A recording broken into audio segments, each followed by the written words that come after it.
ठिय्या आंदोलन सुरू केलं होतं आणि गेल्या 6 दिवसापासून या भागातले शेतकरी नेते सतीजी इडोळे यांनी उपोषण सुरू केलं होतं। आज आम्ही या उपोषणाला भेट दिली। या ठिकाणी शेतकऱ्यांची प्रचंड मोठी सभा पार पडली आणि एक आठवड्याभरामध्ये सरकारकडून कर्जमाफीचे निकष येणार आहेत। सरकारची भूमिका कर्जमाफी संदर्भात जाहीर करणार आहे। 8 दिवसामध्ये सरकार काय करतं त्याची आम्ही वाट बघणार आहोत। पण 8 दिवसासाठी हे आंदोलन आम्ही तूर्त स्थगित केलेलं आहे, कारण आम्हाला आमच्या लढणाऱ्या सहकार्याचा जीव महत्त्वाचा आहे। सतीश इडोळे हा अत्यंत लढणारा कार्यकर्ता आहे आणि लाख मेले तरी चालतील पण लाखाचा पोशिंदा जगला पाहिजे।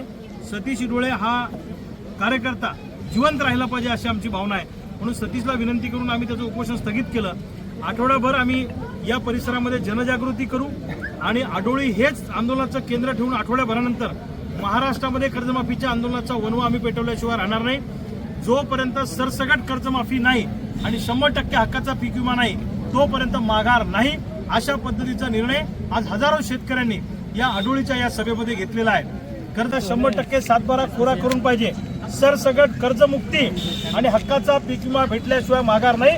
आठवडाभरानंतर संबंध महाराष्ट्रातला शेतकरी तुम्हाला रस्त्यावर दिसेल।